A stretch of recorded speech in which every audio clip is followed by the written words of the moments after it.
오늘 본문에서는 이 세금을 납부하는 논쟁을 다루고 있습니다. 본문에 보면 바리새인들과 헤롯 당원들이 예수님께 와서 질문을 던집니다. 하나님의 백성으로서 로마 황제 가이사에게 세금을 바치는 것이 옳습니까? 아니면 옳지 않습니까? 라는 질문이었습니다. 여러분 어떻습니까? 로마 황제에게 세금을 바치는 것이 옳습니까? 옳지 않습니까? 근데 우리는 로마 시대에 살지 않고 있으니까 우리가 현재를 살면서 우리가 현재 이 대한민국에 세금을 바치는 것이 옳습니까? 옳지 않습니까? 자, 이런 질문이에요. 그때 주님께서는 이 어리석은 질문에 이 지혜롭고 현명한 답변을 하는 것을 볼 수가 있지요. 가이사의 것은 가이사에게, 하나님 것은 하나님께 드리라 라고 말씀하고 있는 내용이 오늘 본문의 말씀이다라는 겁니다. 자, 그러면 이 납세인 논쟁이 주는 교훈이 무엇이냐라는 거예요. 첫째는 불의한 자들의 이합집산이다라는 것이죠. 이합집산이 뭐죠? 자신들의 이권에 따라서 모였다가 흩어졌다가 또 흩어졌다가도 자기들이 이권 때문에 다시 뭐 하는 거요? 모이는 것. 이런 것을 우리는 이합집산이다 그렇게 말합니다. 그러니까 악한 자들은, 불의한 자들은 자기들의 이권에 따라서 모하기도 하고 모였다가도 또한 금방 뭐예요? 흩어지는 그런 일들을 하고 있다라는 것을 보여주고 있는 것이 오늘 본문의 내용이라는 거예요. 우리가 15절로 16절을 보면 이에 바리새인들이 가서 어떻게 하여 예수를 말의 올무에 걸리게 할까 상의하고 자기 제자들을 누구에게 보냈어요? 헤롯 당원들과 함께 예수께 보내어 말하되, 여기서 우리의 관심을 끄는 것이 뭐죠? 이 대목에서 우리의 관심을 끄는 게 뭐예요? 바리새인들과 헤롯 당원들의 뭐예요? 연합이라는 거예요. 왜냐하면 이 두 그룹은 연합이 불가능한 그런 집단이에요. 이들은 서로 연합을 하는 집단이 아니라는 것이지요. 정녕 이 바리새인들과 헤롯 당원들은 종교적인 사상과 정치적인 노선이 같아요, 달라요? 달라요. 다르기 때문에 이들은 같이 연합할 이유가 없었다라는 거죠. 근데 오늘 본문을 보면 이 바리새인들과 헤롯 당원이 뭐예요? 연합하는 것을 볼 수가 있다라는 거죠. 이게 뭐예요? 이게 이합집산이다 그렇게 저는 표현하고 싶다라는 것이죠. 사실 이 바리새인과 헤롯 당원은 서로 적대 관계에 있었습니다. 사상적으로 공통점을 찾아볼 수가 없었다라는 것입니다. 특히 이 세금 문제에 있어만큼은 이들은 완전 적대 관계에 있었다는 거예요. 자, 이 바리새인들은 로마가 이스라엘을 통치하는 것과 로마 황제에게 세금을 바치는 것을 반대했어요. 그들이 통치해야 하는 것을 반대했다는 거예요. 근데 이 헤롯 당원들은 로마 황제의 세금을 납부하는 것을 적극적으로 뭐예요? 찬성한 그런 무리들이었다는 것이죠. 자, 왜 그러냐면 로마 황제에 의해서 임명된 이 헤롯 왕을 중심으로 정치적 이득을 위해서 모인 친로마 계열의 그런 사람들이 이 헤롯 당원들이었다라는 거예요. 헤롯 왕을 뭐 하는 거예요? 지지했어요.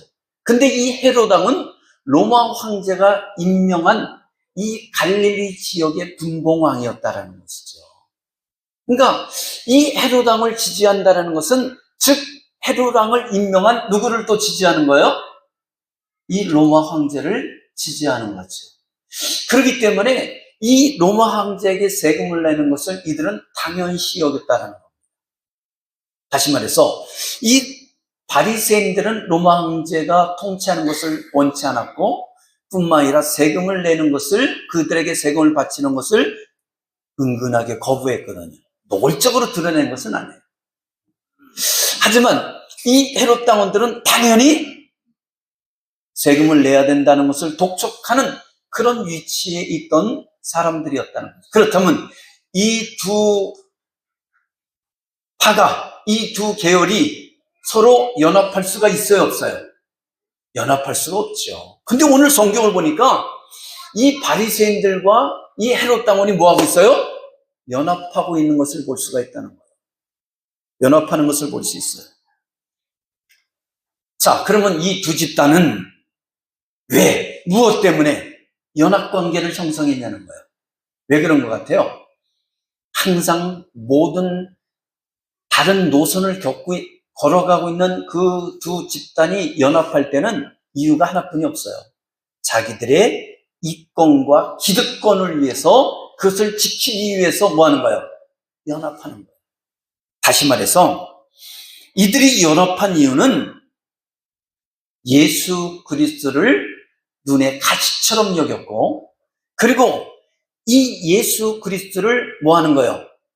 정녕 이 축출해내기 위해서, 쫓아내기 위해서, 아니 더 심하게는 이 올무에 걸리기 위해서 정녕 법의 심판을 받던가, 아니면 돌에 맞아 죽게 하던가, 여러 가지를 통해서 이 예수 그리스도를 죽게 하기 위한 결탁을 이들이 뭐하고 했다는 거예요? 결탁을 했다는 거죠. 음모를 꾸몄다라는 거예요. 그러니까 도무지 사상과 노선과 정치적인 노선이 다른 이 두 집단이 연합한 것은 오직 하나, 예수를 어떻게 하면 쫓아내고 죽일까? 여기에 한마음 한뜻이 되었다라는 것입니다. 이처럼 불의한 자들, 악한 자들은 자신들이 세속적인 이해관계에 따라서 모이기도 하고 뭐하기도 해요? 흩어지기도 한다라는 겁니다. 그들은 비록 평소에 적대관계에 있었더라도 자신들의 이익과 이권에 따라서 언제든지 뭐예요? 연합해서 음모를 꾸미고 상대방을 태클을 걸어서 넘어뜨리는 그런 일들을 이들은 서슴없이 행했다라는 것이에요. 성경에 이런 대표적인 예가 또 하나가 있어요. 누가복음 23장 12절에 보면 헤롯과 빌라도가 전에는 원수이었으나 당일에 서로 친구가 되니라라는 그런 말씀이 있어요. 헤롯과 빌라도는 뭐하는 관계였어요? 전에는 원수지간이었어요. 그런데 당일에 예수를 심판하는 그 당일에는 서로 친구가 되었다라는 거예요. 여러분, 이 빌라도는 누구죠? 빌라도는 이 로마 황제에서 파견되어서 이 유대 지역을 통치하게 하는 로마 총독이었죠. 그죠? 그리고 예수님을 십자가에 못 박는데 내어주었던 그런 총독이었습니다. 이 헤롯은 누구였습니까? 이 헤롯은 이 갈릴리의 분봉 왕이었다는 거예요. 예수님이 태어났을 때도 헤롯 왕이 있었죠? 그 헤롯 왕의 아들이에요. 그 헤롯 왕의 아들이 이 갈릴리의 분봉왕 헤롯 왕이었다는 겁니다. 자, 그런데 이들은 정치적으로 뭐한 관계였어요? 원수 관계였어요. 그런데 예수님을 십자가에 못 박아 죽이는 일에는 뭐가 되었다는 거예요? 친구가 되었다는 거죠. 그러니까 원수 관계였다가 예수를 죽이는 일에 있어서만큼 뭐예요? 서로 연합하고 결탁해서 정녕 친구 관계가 되었다. 아주 우리가 살아가는 삶 속에서 이런 일을 볼 수가 있어요, 없어요? 볼 수가 있어요. 어떤 모임에 가더라도 두 친구는 원수지간인데 정녕 한 사람을 아주 매도하고 그를 모욕을 주기 위해서는 뭐예요? 둘이 당분간은 뭐예요? 연합하고 결탁하는 그런 상황들을 우리가 삶을 살아가면서 얼마나 많이 보는지 몰라요. 그게 뭐예요? 그게 인간의, 이 세상 속에 살아가는 인간의 악함이다라고 말할 수 있어요. 그러니까 사단이 사람의 마음속에 그런 뭐를 주는 거예요? 그런 음모와 정녕, 악한 마음을 심어줘서 세상을 선하고 아름답게 살아가는 것이 아니라 세상을 삐딱하게, 삐뚤어지게 그렇게 살아가게 하는 것을 볼 수가 있다는 거죠. 여러분, 빌라도는 예수님이 죄가 없는 것을 알면서도 유대인들의 밀란이 일어날까 두려워서 어떻게 했어요? 예수님을 십자가에 내주는 것을 볼 수 있죠. 분봉왕 헤롯 역시도 예수님께서는 죄를 찾지 못했지만 예수님께 죄를 찾지 못했어요. 그럼에도 불구하고 대제사장들과 서기관들이 힘써 고발하자 그들에게 비유를 맞추기 위해서 예수님을 업신여기고 희롱하고 빛난 옷을 입혀 풀어주지 아니하고 빌라도에게 법정에 다시 보내는 것을 보게 됩니다. 여러분, 헤롯 왕이 풀어줄 수도 있었어요. 그런데 다시 빌라도 법정에 보냈다는 것은 뭡니까? 빌라도 네가 알아서 해. 죽이든 살리든 마음대로 해. 라는 것이죠. 다시 말해서 헤롯 왕 역시도 뭐예요? 예수님께 어떤 저를 사형에 처할 아무 근거도 찾지를 못했다라는 거예요. 그럼에도 불구하고 정녕 한 목숨을 그냥 파리 목숨처럼 그렇게 쉽게 여기는 이들의 모습을 발견할 수가 있다라는 겁니다. 즉 이들은 정치적으로 서로 원수 관계에 있음에도 불구하고 그들이 정치적인 이끌을 위해서 예수님을 어디다 내줬어요? 십자가에 죽이는 일에 한 마음이 되었다. 이게 뭐야? 이게 당일에 친구가 되었다라는 말씀으로 표현하고 있는 것을 보게 됩니다. 이것이 세상입니다. 악의 세력들은 평상시에는 서로 대립하다가도 하나님을 대적하고 교회를 핍박할 때는 서로 힘을 합쳐서 어떻게 해요? 핍박해오잖아요. 사단은 할 수만 있으면 우리 우는 사자처럼 믿는 사람들이라도 넘어뜨리기 위해서 달려든다고 성경은 말씀하고 있습니다. 여러분, 정녕 우리가 믿음 생활하는데 악한 세력들은 할 수만 있다면 괜히 태클을 걸고 괜히 음모를 꾸미고 괜히 핥히고 꼬집고 물어뜯고 하는 것을 우리 삶 속에서 볼 수 있잖아요. 따라서 우리는 악의 세력에 경계하고 뭐 해야 돼요? 대적해야 된다는 거예요. 대적한다는 것은 그들과 주먹질하며 그들과 같이 욕하며 싸우는 것이 아니라 바로 성령의 능력으로 정녕 기도로 말씀으로 그 악한 세력을 물리치는 은혜가 있길 주님으로 축원합니다. 그래서 두 번째 뭐예요? 사단의 공격을 뭐하라는 거예요? 경계하라 라는 것이 오늘 납세 면적이 주는 교훈이라는 겁니다. 16절 한번 볼까요? 16절 같이 한번 봅니다. 시작. 자기 제자를 헤롯 당원들과 함께 예수께 보내어 말하되 선생님이여 우리가 아노니 당신은 참되시고 진리로 하나님의 도를 가르치시며 아무것도 꺼린 일이 없으시니 이는 사람을 외모로 보지 아니하심이니이다 라고 지금 뭐예요? 이 바리새인들과 헤롯 당원들이 예수님에 대해서 그렇게 평가하고 말하는 것을 볼 수가 있다는 겁니다. 여러분, 이 말만 보면, 이 16절의 내용만 가만히 보면 어떤 느낌을 받습니까? 예수님을 대해서 모욕하고 있어요? 욕하고 있습니까? 헐뜯고 있어요? 아니요. 바리새인들과 헤롯 당원들은 진심으로 예수님을 존경하는 것처럼 보입니다. 그죠? 이 말씀 속에 16절 속에 예수님에 대한 표현이 너무나 정확하게 표현하고 있잖아요. 정확하게 이들은 분석하고 그렇게 말하고 있다는 것을 우리는 알 수 있어요. 그러면 이 말만 보면 야, 이들이 예수님을 존경하나 보다. 그렇게 뭐예요? 착각할 수 있는 그런 내용이라는 것이죠. 그러나 그들의 말 속에는, 그들의 말과 다르게 그들의 내면 속에는 예수님을 올무에 걸리게 하고 태클을 걸어서 예수님을 제거하려는 이 음모가 숨어 있는 것을 뭐예요? 발견할 수가 있다라는 것이죠. 그래서 우리는 정녕 악한 자들의, 세상 사람들의 이 달콤한 그런 말, 유혹들, 이것들은 뭐예요? 경계해야 된다는 거예요. 경계해야 됩니다. 여러분, 사기꾼들이 사기칠 때 그들의 말이 정녕 거칠 것 같아요? 아니면 달콤할 것 같아요? 달콤해요. 우리의 귀를 쏠깃하게 해서 우리의 마음을 무장해제하기 위해서 그들의 말은 뭐 할 수밖에 없어요? 달콤할 수밖에 없다는 거예요. 그렇기 때문에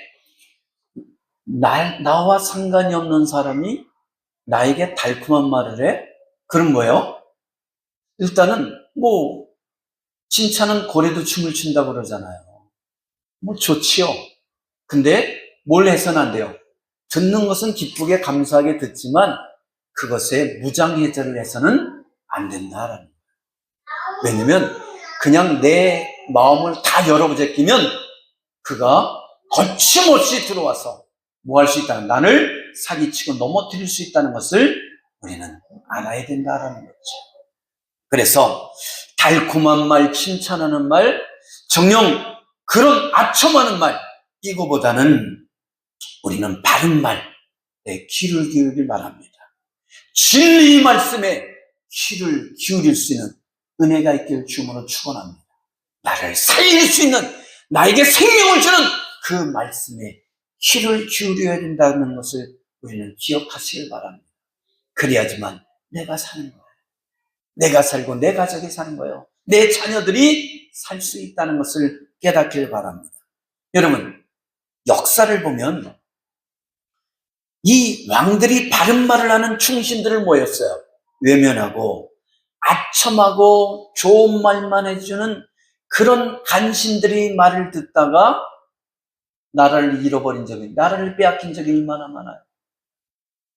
그래서 오랑캐들이 쳐들어와서 나라를 짓밟히고 외놈들이 쳐들어와서 나라를 빼앗기고 36년 동안 나라를 잃어버리는 그런 기가 막힌 역사가 우리가 있잖아요. 그래서 며칠 전에 우리가 8월 15일 광복절 기념식도 가졌잖아요. 근데 이 한심한 것들이 또 뭐하고 있어요? 쌈박질하고 있어. 아, 진짜. 해초리를 들어가서 때릴 수도 없고, 이걸 어쩌면 좋아. 그죠? 감사해야죠. 다시는 그 서름을 겪지 말자고 다짐해야죠. 다시는 나라가 약해서, 정녕 나라가 둘로 쪼개져서 다시는 그런 서름을 겪지 말자고 뭐예요? 다짐해야죠. 사상이 틀리고 이념이 다를지라도 내 나라를 지키는 것만큼은 한 마음이 돼야죠. 할렐루야. 그런데 뭐하고 있어요? 쌈질들 하고 있어. 아휴, 저것들을 어떻게 하면 좋아? 그냥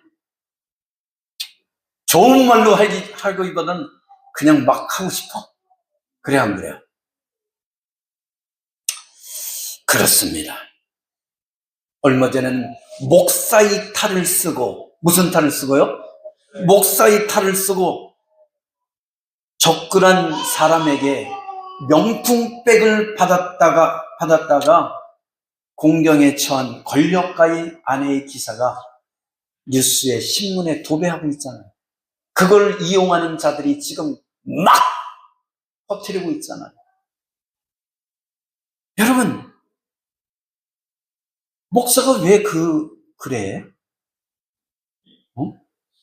아니, 목사가 왜 명품백을 전해주는 거죠? 어이없는 일이잖아요. 이게 뭐예요? 목사의 탈을 쓴 자죠. 진짜 목사는 그런 짓 안 하죠.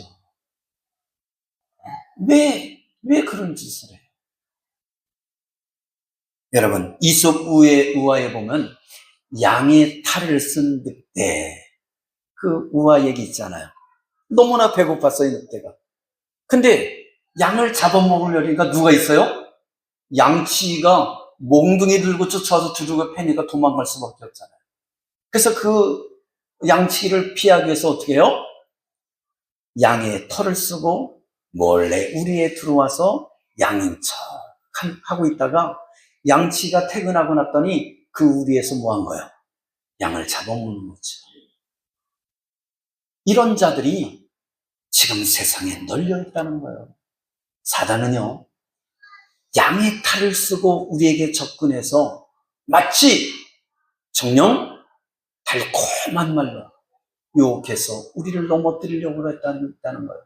여러분, 아담과 하와가 넘어졌어요. 먹지 말라는 선악과를 따먹었습니다.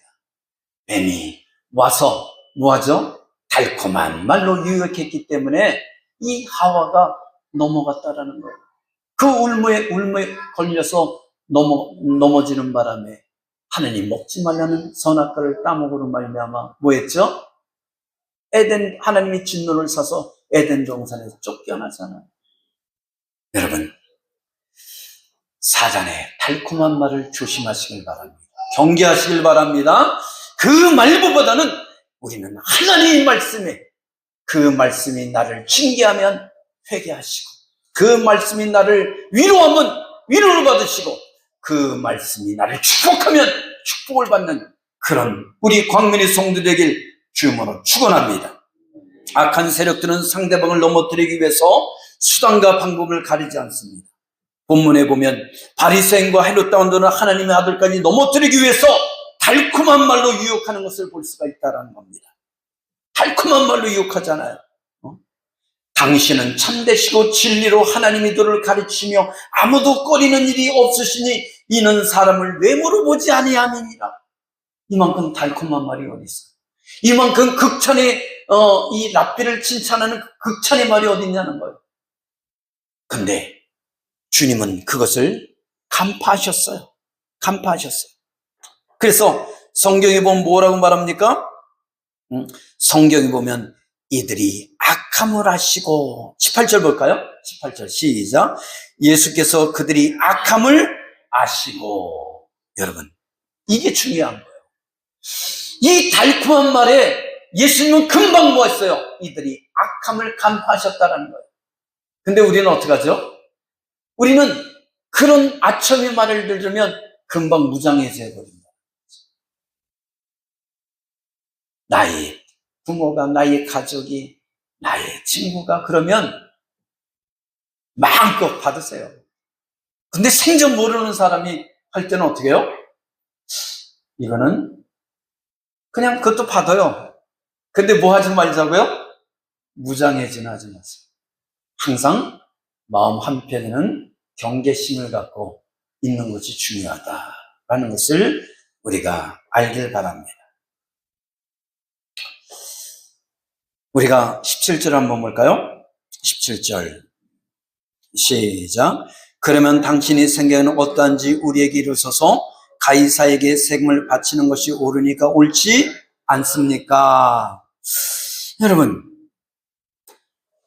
정녕 이 바리새인들은 그렇게 달콤한 말을 던진 다음에 예수님께 뭐라냐면 정녕 가이사에게 세금을 바치는 것이 옳습니까? 옳지 않습니까? 라는 질문을 합니다.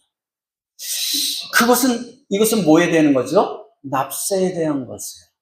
정녕 로마 황제에게 세금을 바치는 것이 옳습니까? 옳지 않습니까?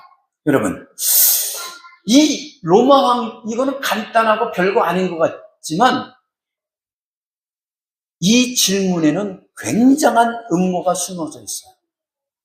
이 질문에는 예수님을 넘어뜨리기 위한 태클을 걸어서 넘어뜨리고 이것이 심각해지면 뭐예요?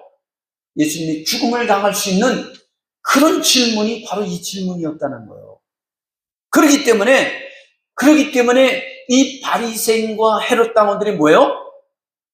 서로 노선이, 정치적인 노선이 다름에도 불구하고 결탁한 이유가 이 질문이 굉장한 올무가 숨겨져 있기 때문에 그렇다라는 거죠. 만약에 예수님께서 그거 로마 황제에게 세금을 바치세요, 그렇게 말하면 예수님 뭐가 되는 거예요? 매국노가 되는 거예요. 유대인들에게 있어서 예수님은 매국노가 되는 거예요. 우리나라 일제시대로 말하면 뭐가 되는 거예요? 앞잡이가 되는 거예요. 일본의 앞잡이가 되는 거예요. 여러분, 지금도 수십 년이 지났음에도 불구하고 매국노라는 등 희한한 얘기들이 막 돌잖아요. 일본의 앞잡이라는 등. 여러분, 근데 그 당시에는 오죽하겠어요. 왜냐면 오히려 당시에 살았던 분들의 이 증언을 들어보면 그 일본 놈들이 악했지만 더 악한 게 뭐예요? 옆집 사람이 더 악했다는 거예요. 그 앞잡이 노릇했던 우리 한국 사람들이 더 악했다는 거예요. 더 세금을 더 많이 뜯어갔다는 거죠. 하다못해 숟가락 젓가락까지 가져갔다는 거죠. 그리고 우리나라 젊은이들을 팔아넘겼다는 거죠. 그러니까 더 악한 것이죠. 그래서 우리나라에 그런 얘기 있잖아요. 완장만 쳐주면 뭐 하는 거예요? 별 볼 일 없는 사람이 그냥 짖고 까불고 이리 뛰고 저리 뛰고 하는 걸 보게 되잖아요. 실력이 있으면서 그러면 그런가 보다 그래요. 지금 무식하게 그지없는 사람이 그럴 때는 도무지 답이 없어요. 그렇지 않아요? 그래 안 그래요? 실력이 있으면 그 실력을 갖고 좀 더 좋은 세상을 만들 텐데 이거 아무것도 모르는 사람이 막 이리 뛰고 저리 뛸 때는 다 망가뜨려. 이미 세워진 것도 망가뜨려버리는 게 문제라는 것이죠. 자, 어쨌든 간에 예수님이 세금을 황제에게 냈어요. 그럼 뭐가 되는 거예요? 매국노가 되는 거예요. 로마의 앞잡이가 되는 거예요. 그래서 어떻게 합니까? 돌팔매를 맞을 수 있어요. 유대인들에게. 그리고 예수님을 따르는 유대인들이 떠나가 버리게 되는 거죠. 뿐만 아니라 예수님께서 왜 하나님을 섬기는 우리 이스라엘 백성들이 로마 황제에게 세금을 냅니까? 내지 마십시오! 그러면 어떻게 되는 거야? 이거는 반역자가 되는 거예요. 뭐가 된다고요? 반역자. 누구의 반역자야? 로마 황제의 반역자가 되는 거예요. 그러니까 내라고 그러면 뭐가 돼요? 매국노. 내지 말라 그러면 뭐요? 로마의 반역자. 그러니까 이렇게 됐던 저렇게 대답하던 예수님은 올무에 걸릴 수밖에 없는 그런 질문을 던진 것이라는 거죠. 그런데 예수님은 어떤 대답을 하죠? 이 두 중에 하나를 골라서 대답하는 것이 아니라 예수님은 제3의 대답을 던지는 것을 보게 된다라는 것이죠. 제3의 대답. 그게 뭐예요? 가이사의 것은 가이사에게, 또한 하나님 것은 하나님께 드리라 라고 말씀하고 있는 것을 보게 됩니다. 그래서 우리가 이 납세 논쟁에 주는 교훈은 뭐냐? 세 번째는 뭐냐? 거룩한 의무를 감당하라는 거예요. 따라합시다. 거룩한 의무를 감당하라. 그래요. 거룩한 의무를 감당하라는 겁니다. 이 가이사에게 세금을 바치는 것이 옳습니까? 옳지 않습니까? 라는 그 질문에 우리가 19절 이후에 보면 예수님께서는 세금 낼 돈을 내게 보이라. 세금 낼 돈을 내게 보이라. 그랬더니 동전 하나를 보입니다. 이 데나리온 하나를 보여주죠. 거기에 그 동전에 누구의 형상이 있느냐, 누구의 글이 있느냐라고 묻습니다. 무슨 글이 있느냐라고 묻습니다. 거기에 가이사의 형상이 있습니다 라고 말합니다. 그래? 그러면 가이사의 것은 가이사에게, 하나님 것은 하나님께 드리라 라고 말씀하고 있는 것을 보게 됩니다. 여러분, 이것을 가리켜오는 우문현답이라고 말해요.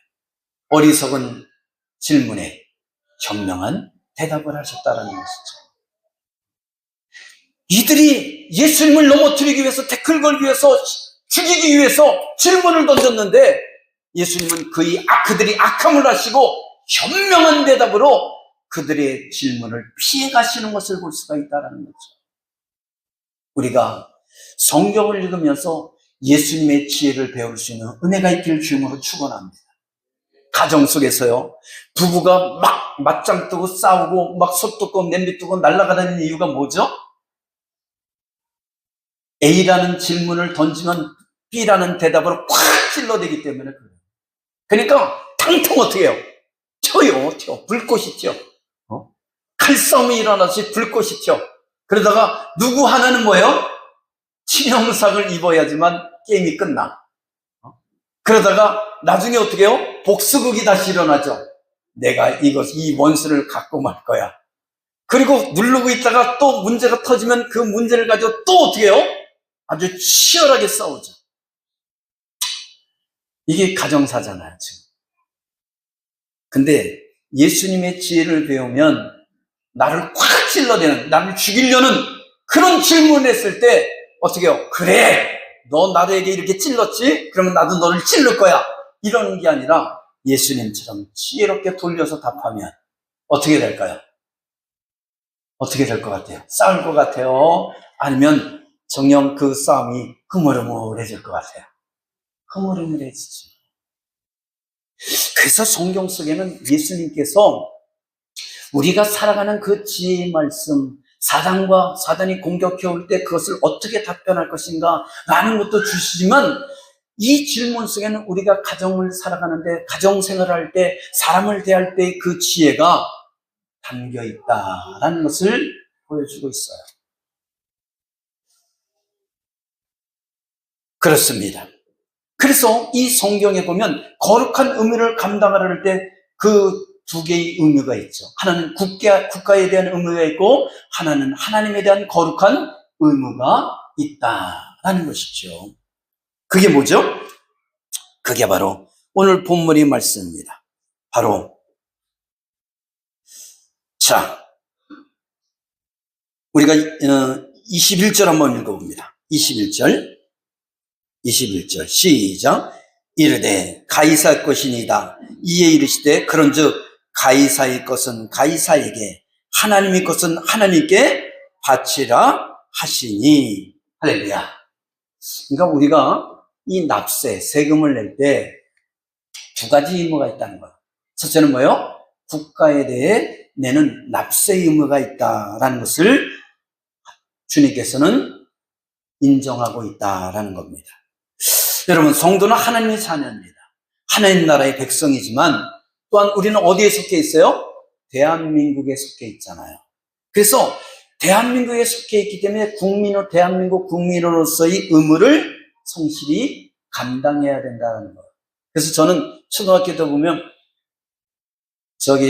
국민의 4대 의무, 그래서 교육 의무, 근로 의무, 국방의 의무, 납세 의무. 요즘에 또 몇 개 생겼다고 그러기도 해요. 근데 그건 기억을 못해. 근데 이 네 가지가 있었어요. 그러니까 남자들은 나이가 되면 어떻게 해요? 국방의 의무를 감당하잖아요. 또한 대한민국 사람들이라면 남녀를 불구하고 교육할 수 있는 의무가 있잖아요. 그리고 일할 수 있는 의무가 있고, 뿐만 아니라 어떻게 해요? 납세를 해야 된다는 겁니다. 그래서 그 납세를 크게 두 가지로 나누면 무슨 세가 있어요? 국세와 지방세가 있잖아요. 그래서 저는 얼마 전에 지방세, 주민세를 냈어요. 여러분 다 냈죠? 뿐만 아니라 여러분은 과자 하나를 사 먹어도 거기에 뭐가요? 부가세를 지불해요. 그냥 아무 생각 없이 먹는 모든 것에, 사서 먹는 모든 것에 뭐예요? 세금을 붙어요. 하다못해 여러분이 끌고 다니는 그 차에 기름을 넣더라도 뭐예요? 세금이다. 여러분이 집을 사더라도 그 집에 뭐예요? 취득세를 또 내요. 모든 것에 세금을 들어가요. 근데 우리는 내가 내는지도 모르고 살아갈 때가 있죠. 왜 그걸 내죠? 그래야지만 국가와 지방 단체의 모든 시스템이 운영되기 때문에 그래요. 국가가 어떻게 해요? 굴러가기 때문에 그래요. 여러분, 우리가 세금을 안 주면 공무원들은 뭐 해야 돼요? 손가락 빨고 있어야 돼.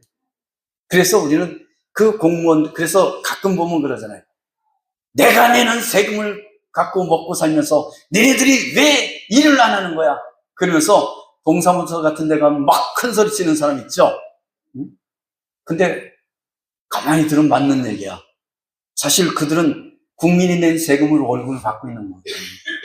그래서 국회에서 저렇게 싸움질하고 있으면 돼요, 안 돼요? 안 돼요. 일을 해야죠. 국민을 위한 일을 해야 돼. 자기들이 이 이권을 위해 싸움만 하고 있으면 안 돼요. 자, 그래서 국가에 대한 의무가 있다는 거예요. 뿐만 아니라 오늘 예수님은 가이사의 것은 가이사에게, 뿐만 아니라 뭐요? 하나님의 것은 하나님에게 라고 말합니다. 그러니까 우리 성도들은 하나님에 대한 거룩한 의무가 있다라는 것을 말하고 있다라는 것이죠. 주님, 그래서 그러면 하나님께 우리는 어떤 의무를 해야 되냐? 성경에는 너무너무 많죠. 그 가장 기본적인 뭐요? 십계명이죠. 십계명이죠. 그래서 우리가 십계명을 보면 뭐가 있죠? 나 외 다른 신은 섬기지 말라. 우상을 만들어 숭배하지 말라. 또 뭐 있어요? 내 이름을 망령되이 일컫지 말라. 안식일을 거룩하게 지켜. 이 네 가지가 하나님을 향한 계명이죠. 그래서 우리 성도는 주일 성수를 해야 됩니다. 이 주일 성수, 이거는 로드스 데이, 그렇게 말해요. 로드스 데이. 이건 뭐죠? 주님의 날이다.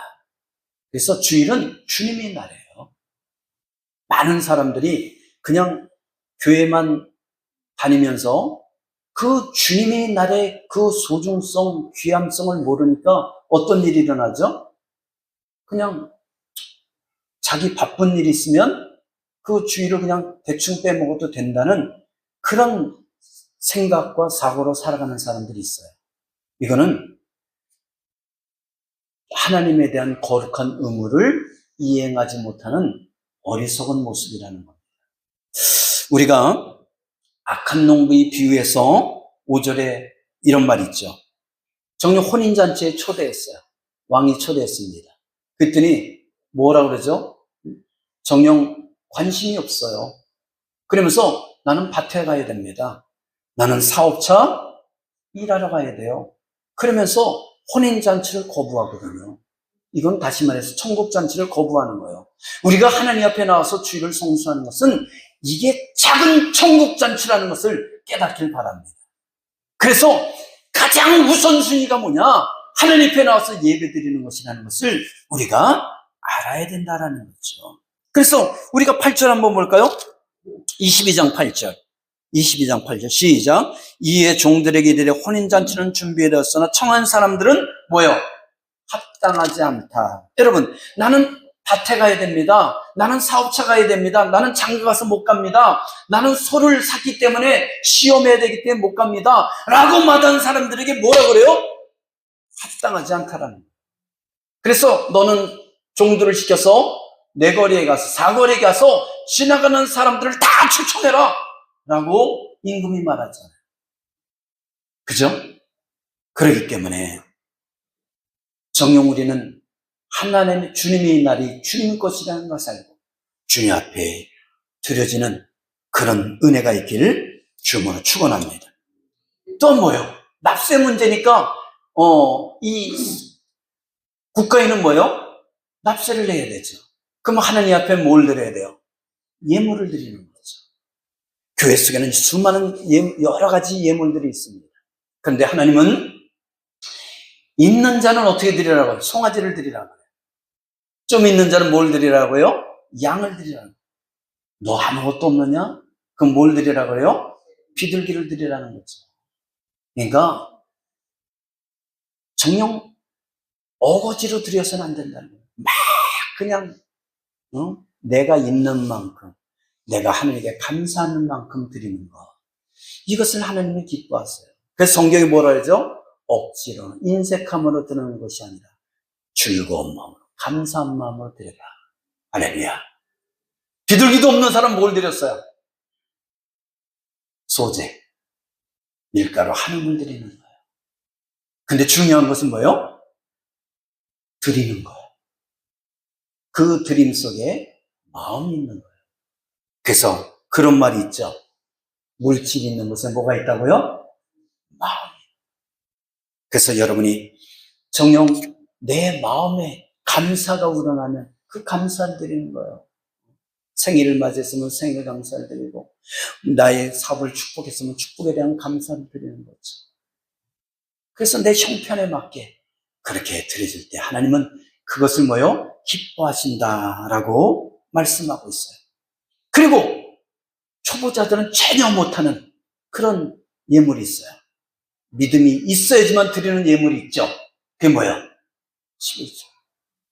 여러분, 그냥 초신자가 와서 11조, 이건 언감생신입니다. 이건 믿음이 있지 않으면 드릴 수 없는 것이 11조예요.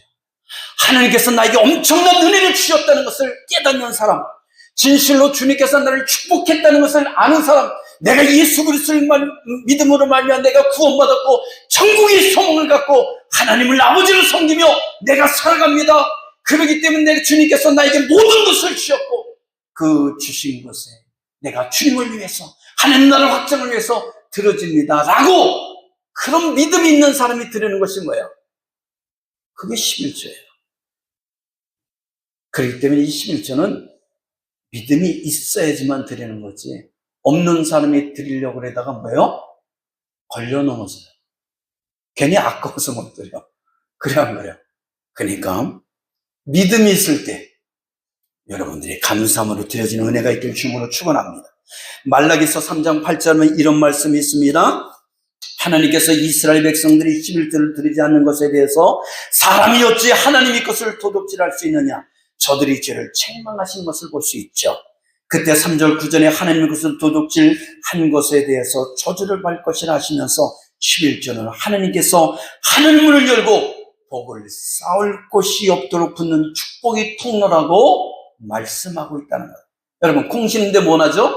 콩 나요. 팥 심으면 팥이 나죠. 그런데 우리는 하나님께 물질의 축복을 받기를 원하고 있어요. 물질의 축복을 받기를 원한다면 뭐를 심는 거예요? 물질을 하나님께 심는다면 물질의 축복으로 역사할 줄 믿습니다. 오늘 목회자 컬럼 보면 세계적인 무엇 록펠러의 어머니의 교훈에 대해서 나오고 있죠. 거기서 그 어머니는 예배를 우선순위로 하라. 하나님을 친아버지처럼 여겨라. 그죠? 주일 예배는 항상 공교에서 드리라. 하나님의 자녀서 교회에 충성하라. 또한 11조는 하나님의 것으로 먼저 구별한 후에 나머지를 사용하라 라고 그랬을 때 하나님께서 록펠러를 당대 세계에서 가장 큰 부자로 만드셨을 뿐만 아니라 당시에 미국의 3분의 1의 재정을 소유한 거부로 만드셨다는 것이죠. 그에 쓴 책에 의하면 하나님 앞에 드린 11조를 계산하는 직원이 따로 있었대요. 나도 좀 그래봤으면 좋겠어요. 근데 저는 골치 아파서, 돈 계산하는 게 골치 아파서 못해요. 그냥 소소하게. 할렐루야. 그래서 하나님께 진실로 이 납세가 주는 교훈에 대해서 우리가 진실로 하나님의 은혜라는 것을, 이 사단의 공격을 우리가 경계하고 거룩한 눈물을 감당하는 우리 광민의 성도들에게 주님으로 축원합니다. 기도합니다.